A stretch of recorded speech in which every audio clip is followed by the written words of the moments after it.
दोस्तों अस्सलाम वालेकुम। छा तव्हांखे ख़बर आहे रूह इंसान जी सुञाणप पर अल्लाह जे राज़ मां हिकु वॾो राज़ आहे। इस्लाम मुताबिक़ अल्लाह पाक रूह खे जिस्म खां अॻु में पैदा कयो। क़ुरान पाक में सूरतुल अराफ़ में अल्लाह फरमाए थो, छा मां अव्हां जो रब न आहियां?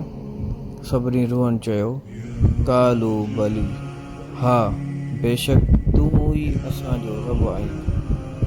इन मां साबित थिए थो त असांजी रूह जिस्म खां अॻु में ई पैदा थी चुकियूं हुयूं, ज़िंदा हुयूं ऐं अल्लाह सां ॻाल्हाए चुकियूं हुयूं।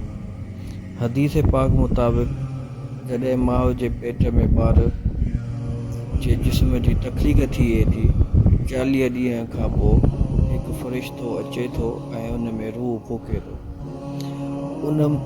इन मां ख़बर पवे थी त रूह जेका अॻु ई खां मौजूदु आहे, जिस्म में हिकु मुक़ररु वक़्त ते दाख़िल कई वेंदी आहे।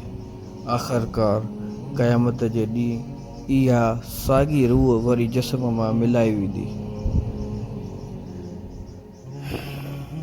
हिसाब किताब लाइ ऐं इनाम या अज़ाब जे लाइ।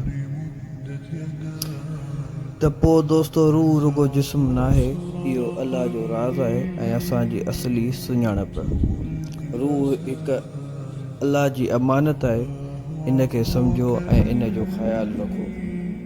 अस्सलाम वालेकुम।